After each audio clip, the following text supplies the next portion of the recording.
오늘은 근심하지 말라, 근심하지 말라라는 제목으로 하나님의 말씀을 선포하겠습니다. 요한복음 14장에는 우리가 익히 들어보고 또 자주 들어본 말씀들이 여러 개 등장합니다.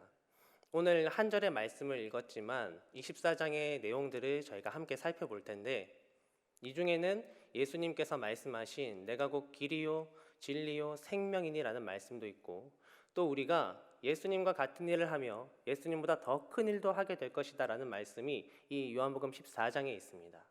또 예수님께서 보혜사 성령님을 우리에게 보내주실 것이다 라는 말씀도 이 말씀에 포함되어져 있지요. 이 14장에서 여러 가지 말씀들을 주시는데, 이 말씀들을 주시는 배경이 있습니다. 이 말씀들을 하시는 배경이 지금 어떤 상황이냐면, 13장에서 예수님이 제자들에게 이제 내가 너희를 곧 떠나야 한다라고 말씀을 하시는 도중에 주님께서 오늘 이 말씀을 주시는 것입니다. 13장 후반부에 보시면 예수님께서 여느 많은 사람들에게 선포하셨듯이 이제 제자들에게 진지하게 말씀하십니다. 내가 너희를 곧 떠나야 해. 그런데 내가 떠나면 이제 너희가 나를 찾고 싶어도 찾을 수 없을 것이다. 그러니까 제자들이 굉장히 불안해합니다. 제자들은 예수님이 로마를 물리치고 유다를 다시 세우고 예루살렘을 회복시킬 정치적 왕으로 생각하고 있었는데, 그런 주님이 얼마 전부터 자꾸만 떠나신다 하더니 오늘은 이제 진지하게 우리에게도 떠나겠다고 얘기를 하시는 겁니다. 예전부터 떠나신다 하는데 그거조차도 이해되지 않았는데, 이제 이렇게 우리를 불러 모아놓고 진지하게 얘기를 하시니 제자들이 더욱더 불안해하였지요. 그래서 베드로는 주님 앞에 나아가면서 주님, 제가 목숨을 바치겠습니다 라고 말했지만, 주님이 너는 닭이 울기 전에 나를 3번 부인할 것이다 라고 말씀하시면서 13장이 끝이 납니다. 그리고 14장에 이제 넘어오는 것이지요. 그만큼 제자들이 지금 예수님이 떠난다라는 사실에 매우 불안해하고 있었다라는 겁니다. 이것뿐만이 아닙니다. 사실 예수님의 시선에서, 예수님의 입장에서 보면 제자들은 앞으로 더 큰 일들을 겪게 될 것이었어요. 제자들이 이제 얼마 후면 십자가 사건을 보게 될 것입니다. 그들은 흩어지게 되고요. 그 사건이 더 지나간 후에는 그들이 많은 이들로부터 핍박받고 고난받고 심지어는 순교의 자리에까지 나아가야 할 사람들이 바로 그 제자들이었습니다. 그래서 오늘 예수님은 이 제자들에게 위로와 힘과 능력의 말씀을 주시지요. 주님께서는 주님의 떠나시고 난 이후에도 이 제자들이 이 땅 가운데서 근심하지 않으며 당당하게 삶을 살아가기를 바라고 원하셨습니다. 그래서 14장 1절에 주님이 말씀하시지요. 너희는 마음에 근심하지 말라. 하나님을 믿으니 또 나를 믿으라. 주님은 나를 믿고 근심하지 말라고 하시면서 오늘 우리가 근심하지 않고 살아갈 수 있는 그 이유들을 알려주십니다. 우리도 살아가면서 많은 근심을 안고 살아가지요. 우리 인생 가운데 고난은 떼어낼 수가 없습니다. 누구든지 각자의 사정에 맞게 염려와 걱정과 근심을 안고 살아갑니다. 하지만 이런 우리의 삶을 주님이 아셨기에 제자들에게 하신 이 말씀을 우리에게도 동일하게 해주십니다. 근심하지 말라 하시는 이 주님의 말씀을 붙들고 오늘 주님이 주시는 힘을 받아 돌아가실 수 있는 저와 여러분 되시기를 주님의 이름으로 축복합니다. 첫째, 아는 길이기 때문에 근심하지 않을 수 있습니다. 14장 4절입니다. 내가 어디로 가는지 그 길을 너희가 아느니라. 주님은 제자들에게 자신이 이제 떠나야 함을 말씀하시면서 나는 이제 가서 너희가 거할 처소를 예비할 것이다. 그리고 너희는 내가 가는 길을 안단다 라고 말씀하십니다. 그러니까 제자 중에 도마가 얘기합니다. 주님, 저희는 주님이 지금 어디로 가시는지도 모르는데 주님이 가시는 길을 우리가 어떻게 안단 말입니까? 만약 예수님께서 로마의 어떤 한쪽 총 구석에 몰래 숨어 들어가시는 거라면 지금 이 도마의 질문이 딱 맞아 떨어지는 것이지요. 하지만 그것이 아니라는 것을 우리 모두 잘 알고 있습니다. 주님은 당장 제자들에게 어떠한 답을 주시기보다 그들이 사실은 알고 있고 앞으로 명확하게 깨달아갈 진리를 알려주십니다. 그것이 바로 오늘의 말씀인 내가 곧 길이요 진리요 생명이니 나로 말미암지 않고는 아버지께로 올 자가 없느니라 라는 말씀입니다. 주님은 하나님의 계획 가운데 그 길을 걸어가고 계셨고 결국에는 주님의 보좌, 그 하나님 우편 곁으로 돌아가는 길이셨습니다. 그리고 주님께서 우리의 길 자체가 되어주셨습니다. 제자들은 예수님과 3년이라는 그 공생의 시간을 보내면서 예수님을 열심히 쫓아다녔습니다. 그래서 그 길 가운데 하나님의 나라의 모형을 보았고 하나님의 통치를 보았고 하나님이 이 땅 가운데 어떻게 임재하시는지를 예수님 옆에서 보고 듣고 체험했던 사람들입니다. 즉 제자들은 알고 있지만 아직까지 깨닫지 못한 자들이지요. 그런 제자들에게 예수님께서는 너희가 지금 길을 안다라고 말씀하십니다. 길을 아는 것과 모르는 것은 정말 큰 차이입니다. 길을 아는 것은 우리에게 아주 많은 유익이 돼요. 제가 요즘 운동으로 자전거를 탑니다. 이제 탄 지가 조금 되었는데 자전거를 타면 항상 두 가지 상황에 맞닥뜨리게 됩니다. 한 가지는 모르는 길을 가는 거고 한 가지는 아는 길을 가는 겁니다. 모르는 길을 갈 때에는 처음에는 호기롭게 출발을 합니다. 그런데 좀 가다 보면 점점 생각이 이렇게 돼요. 언제 자전거에서 내릴 수 있을까? 도대체 이 길은 언제 끝나는 것일까? 계속 그런 생각을 하면서 자전거를 타게 됩니다. 왜냐하면 언제 그 길이 끝날지도 모르고 앞으로 언덕이 몇 개 남았는지도 모르겠고 험한 길이 또 언제 나올지 모르기 때문에 가다가 보면 지치고 점점 더 힘들어지는 것이 이 모르는 길을 갈 때입니다. 그런데 아는 길을 갈 때는 시작부터 여유가 있습니다. 이 길이 언제 끝날지도 알고 언덕이 몇 개인지도 알고 또 언제 험난한 길이 나오는지도 다 아니까 제가 알아서 체력 분배도 하고 결과적으로는 순조롭게 이 주행을 다 마치고 돌아오지요. 이렇게 길을 안다라는 것은 우리에게 굉장히 큰 힘이 되는 일입니다. 세상을 살아가는 많은 사람들은 길을 모르고 살아갑니다. 하나님을 모르는 사람들은 앞길을 알 수가 없습니다. 그들에게 이 세상의 앞일이란 것은 알 수 없는 미지의 영역인 것이지요. 그래서 그들은 그 미지의 영역 가운데서도 내가 평안함을 누리고 안전함을 누리기 위해서 오늘 하루 애쓰고 바둥거리면서 살아갑니다. 그러나 우리 그리스도인들은 좀 다릅니다. 우리도 이 땅의 삶을 열심히 살아가지요. 그러나 우리는 우리가 갈 길을 아는 자들입니다. 우리가 갈 길이 하나님께로 돌아가는 길임을 아는 자들입니다. 때로 우리가 길을 걸어가다가 반드시 고난에 부딪힌다라는 것을 아는 사람들이며 우리의 길의 목적지 그 끝에 무엇이 있는지를 아는 사람들입니다. 세상의 많은 이들은 이 땅을 살아가면서도 내 앞길에 뭐가 있는지, 내 길 끝에는 무엇이 있는지 두려워하며 삶을 살아간다면 우리의 그 길 끝에는 빛나는 영광이 있는 것입니다. 오늘 예수님께서는 우리가 그 길을 걸어가기 위하여서 나를 믿어라고 말씀하셨습니다. 제자들이 길을 당장 눈앞에 두고도 그 길을 찾지 못하니 예수님께서 나를 믿으라 하셨어요. 오늘 14장의 말씀을 토대로 보자면 예수님을 본 것이 하나님을 본 것임을 믿을 때, 예수님이 아버지 안에 있고 아버지가 예수님 안에 있는 것을 믿을 때 그 길을 볼 수가 있는 것입니다. 내가 오늘 삶을 살아가면서 예수님을 나의 주, 나의 그리스도로 고백하며 예수님을 믿는다면, 정말 진실되게 믿으신다면 오늘 내 앞에 생명과 길과 진리가 놓여 있는 줄을 믿으시기 바랍니다. 오늘 우리가 이렇게 아는 길을 걸어가는데 우리의 삶 가운데 어떠한 근심이 찾아온들 무엇이 두렵겠습니까? 주님이 가시고 우리의 믿음의 선배들이 먼저 걸어간 그 길을 우리도 함께 걸을 수 있기를 주님의 이름으로 축복합니다. 둘째, 해낼 수 있는 능력이 있기 때문에 근심하지 않을 수 있습니다. 14장 12절입니다. 내가 진실로 진실로 너희에게 이르노니 나를 믿는 자는 내가 하는 일을 그도 할 것이요 또한 그보다 큰 일도 하리니 이는 내가 아버지께로 감이라. 예수님께서는 제자들에게 놀라운 말씀을 주십니다. 너희들이 나를 믿으면 나와 같은 일을 할 것이고 또 나보다 더 큰 일도 할 것이다. 그래서 저는 처음에 예전에 이 말씀을 굉장히 오해했습니다. 와, 예수님이 하신 일을 나도 할 수 있다. 예수님께서 이 땅 가운데 얼마나 많은 기적을 일으키셨습니까? 오병이어도 있고 물 위를 걸으시기도 하시고 아픈 사람 고치는 것은 당연한 것이요 죽은 자도 살리셨습니다. 그러면서 예수님보다 더 큰 일을 한다는 건 도대체 어떤 것일까라고 생각을 해보기도 하였죠. 더 많은 기적을 일으키는 어떤 마법사가 되는 것일까? 이런저런 오해를 할 수 있습니다. 그런데 이 성경 구절에 대하여서 칼뱅이 다음과 같이 주석하였습니다. 칼뱅의 말은 이렇습니다. 우리가 이 구절을 통해서 알게 되는 것은 예수님이 이 땅에 계시지 않아도 이 땅 가운데 예수님의 능력과 하나님의 능력이 계속해서 나타날 것이다 라는 것입니다. 그리고 예수님께서 이제 온전한 주님의 그 자리로 돌아가셨기 때문에 이 땅 가운데 더욱더 큰 일이 일어날 것이다 라고 그는 주석하였습니다.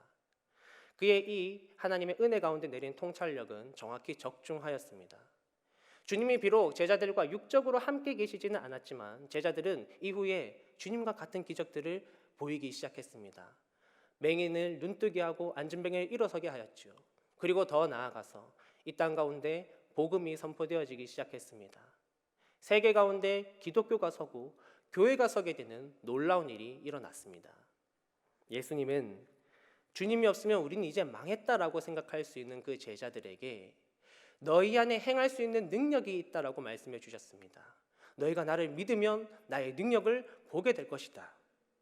그리고 예수님이 이어서 13절 14절에 다음과 같이 말씀하십니다. 너희가 내 이름으로 무엇을 구하든지 내가 행하리니 이는 아버지로 하여금 아들로 말미암아 영광을 받으시게 하려 함이라.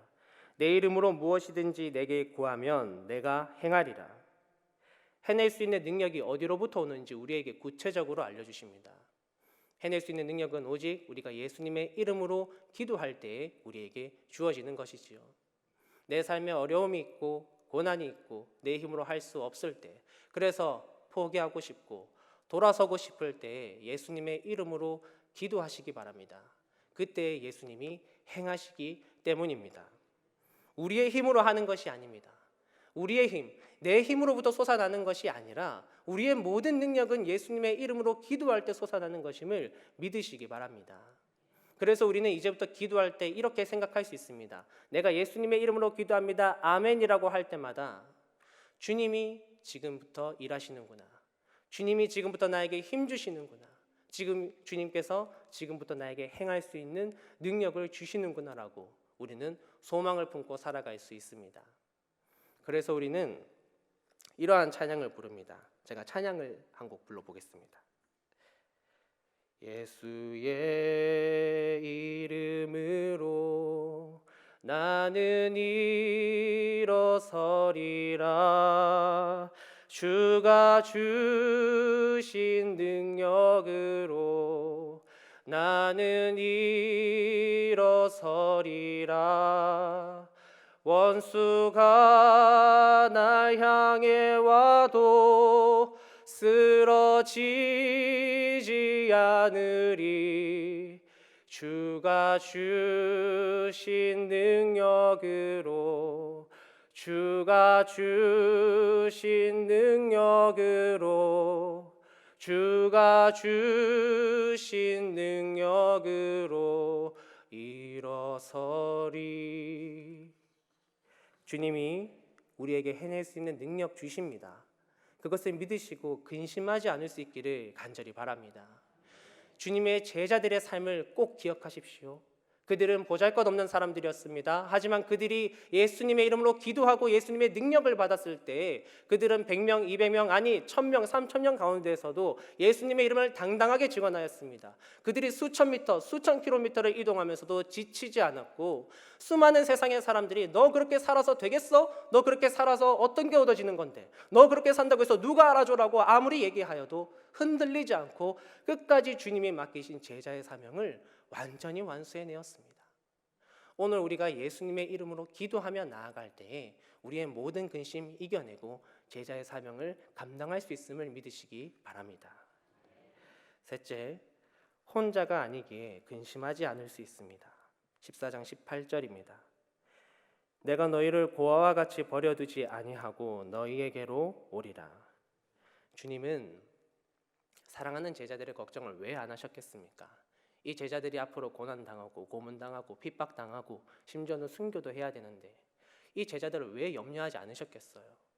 주님이 이 제자들에게 오늘 뭐라고 표현하시냐면 고아라고 표현하십니다. 저는 이 고아라는 단어가 참으로 외롭고 고독한 단어라고 생각합니다. 부족한 저로서는 사실 이 고아라는 것을 100분 공감할 수가 없어요. 저는 지금도 부모님이 두 분 다 살아계시고 부모님의 사랑 가운데 자랐기 때문에 제가 감히 이분들의 아픔을 다 안다라고 말할 수는 없습니다. 그런데 지금 예수님께서 지금 이들에게 말씀하시기를 고아라는 단어를 쓰시는 거예요. 그만큼 이들이 앞으로 나아갈 삶이 외롭고 힘들다라는 것입니다. 그래서 주님이 말씀하시는 것이죠. 너희가 앞으로 나를 믿고 따르면서 삶을 살아갈 때 고아처럼 버려진 것 같고 외롭고 힘들겠지만 근심하지 마라. 너희가 고와 같이 버려진 게 아니고 내가 돌아올 것이다. 주님이 말씀하셨습니다. 실제로 주님은 오순절에 성령 하나님, 보혜사 성령님을 그들에게 보내셨고 오늘 14장 16절에서 예수님께서는 이 보혜사 성령님은 우리와 영원히 함께 할 것이다 라고 말씀하셨습니다. 혼자라면 외롭겠지요. 힘들겠지요. 의지할 곳 없겠지요. 하지만 주님이 우리에게 혼자 아니라고 하셨습니다. 우리와 영원히 함께 하겠다고 하셨습니다. 우리는 주님을 보는 사람들입니다. 19절 말씀 보겠습니다. 조금 있으면 세상은 다시 나를 보지 못할 것이로되 너희는 나를 보리니 이는 내가 살아있고 너희도 살아있겠습니다. 주님께서 세상은 더 이상 당신을 볼 수 없다 하셨습니다. 그런데 우리는 볼 수 있다 합니다. 주님이 살아계신 것처럼 우리도 살아있을 때 우리는 주님을 볼 수 있습니다. 우리의 영의 눈이 깨어있고 오늘 나의 영혼이 깨어 살아있을 때 우리는 오늘 나와 함께 하시는 하나님, 예수님, 성령님을 보게 되는 것입니다. 언제든지 어느 곳에 있든지 간에 나와 함께 하시는 예수님이 계시기 때문에 우리는 오늘 혼자가 아닙니다. 에서에게 도망쳐서 도망가던 그 야곱이 베델에서 하나님을 만난 이후로 그는 혼자가 아니었습니다. 형들에게 팔려서 정말 기구한 삶을 살았던 요셉이지만 그도 혼자가 아니었습니다. 골리앗 앞에 혼자 나아가는 것처럼 보였던 다윗이지만 그가 물맷돌을 던질 때 그는 혼자가 아니었습니다. 바알과 아사랴 선지자 850명과 맞서 싸웠던 엘리야도 그가 혼자가 아니었고 바울이 로마의 감옥 속에서 그가 홀로 순교했지만 그는 혼자가 아니었습니다. 그들은 주님을 보는 사람들이었고 주님과 함께 동행하는 사람들이었습니다. 이렇게 주님과 함께 하는 것은 우리의 삶 가운데 앞으로 더욱더 커져갈 것입니다. 20절 말씀입니다. 그날에는 내가 아버지 안에 너희가 내 안에 내가 너희 안에 있는 것을 너희가 알리라. 이것은 오순절에 그들이 진정으로 그리스도를 깨닫고 이제 고백하게 되는 때를 알려주는 것이지만 이것은 단순히 오순절에 머물러 있는 것이 아니라 오늘날 우리가 살아가는 이 땅 가운데서도 성령님의 역사 가운데 일어나는 일이고 궁극적으로 부활의 그때에 완전히 완성될 그러한 일입니다. 고로 우리는 예수님을 믿을 때에 혼자가 아님을 다시 한번 말씀드립니다. 내가 주 안에, 주가 내 안에 있음을 깨달을 때 우리는 하나님과 함께 동행하는 자들이 되는 것입니다. 저는 이 동행이라는 말을 너무나도 좋아합니다. 거의 사랑합니다. 그래서 선생님들에게 기도를 해줄 때나 지인들에게 이렇게 축복의 말을 전할 때 이렇게 많이 말합니다. 오늘 하루도 주님과 동행하는 하루 되시기를 바랍니다. 너의 삶 가운데 주님과 함께 동행하기를 바래 라고 축복하고 기도하지요. 왜냐하면 주님과 함께 동행하면 다 되기 때문입니다. That's okay. 주님과 동행하면 다 괜찮기 때문입니다. 주님과 함께 하는데 내 삶의 근심이 무엇이 문제가 됩니까? 내 삶의 어려움이 무엇이 문제가 됩니까? 주님이 나의 모든 희노애락을 함께 하시고 내 일생을 함께 하시는데 무엇이 우리의 삶을 흔들 수 있겠습니까? 사랑하는 남부가족 여러분, 오늘 저와 여러분이 홀로가 아니며 고아와 같이 버려진 것이 아니며 주님이 함께 동행하고 계심을 믿을 수 있기를 주님의 이름으로 축복합니다. 저는 지금 나이는 32살입니다. 32살이고 전도사 사역을 하고 있는데 이건 다들 아시죠? 특별한 능력이 있어서 전도사 사역을 하는 것은 아닌데 이런 부족한 저에게 교회에서 교육부를 맡기시고 또 영유아부와 유치부 아이들을 맡기셨습니다. 그리고 저는 이제 가정을 이룬 지 곧 3년 차가 되어져 가고요. 저에게는 최근에 슬아의 자녀가 한 명 생겼습니다. 이제 곧 7개월이고요. 네. 이렇게 나름대로 삶을 살아가는 가운데 여러 가지 근심과 걱정이 생기더라고요. 주님 아버지 앞에서 내 생명과 시간과 내 모든 열정을 쏟겠다고 다짐하고 섰지만 때로 저에게 많이 이야기하는 것은 정용아 너 그렇게 해서 되겠느냐라는 것입니다. 저에게 맡기신 영혼들을 잘 감당하고 있는지 주님께서 나에게 여신 이 길을 내가 온전히 걸어갈 수 있을지 여러 가지들이 고민이 됩니다. 한 가정의 자녀로서 또 남편으로서 또 아버지로서 이 가정들을 잘 이루어갈 수 있을지 그리고 또 자라나는 자녀가 정말 올바른 자녀로 커갈 수 있도록 내가 잘 양육할 수 있을지 참 많은 것들이 고민이 되는 그런 시기를 보내고 있습니다. 이미 저와 같은 고민을 다 보내신 분들도 많이 계시고 또 더 힘들고 더 어렵고 더 고난 가운데 계신 분들도 계실 것이고 또 그런 것들을 이미 떠나보내신 분들도 계실 것입니다. 오늘 이 말씀 가운데 저는 제가 가장 많이 은혜 받았다라고 생각합니다. 주님께서 해주신 말씀 듣고 보니 다 맞더라고요. 아는 길을 가는 것이고 갈 만한 능력도 주셨고 그 길 나 혼자 가는 것도 아닌데 왜 이렇게 근심을 많이 하고 살아가는가라고 다시 한번 돌아보게 되었습니다. 그리고 주님께서 오늘 나에게 주신 은혜가 얼마나 큰지 잊지 않기를 바랄 뿐입니다. 사랑하는 남부가족 여러분, 여러분의 삶 가운데 주님이 주시는 힘이 넘치시길 축복합니다. 여러분의 삶 가운데 사랑이 넘치고 기쁨이 넘치고 감사가 넘치고 주변 사람들을 돕고 희생하고 섬기고 교회를 하나 되게 만드는 그러한 일들이 가득하기를 주님의 이름으로 축복합니다.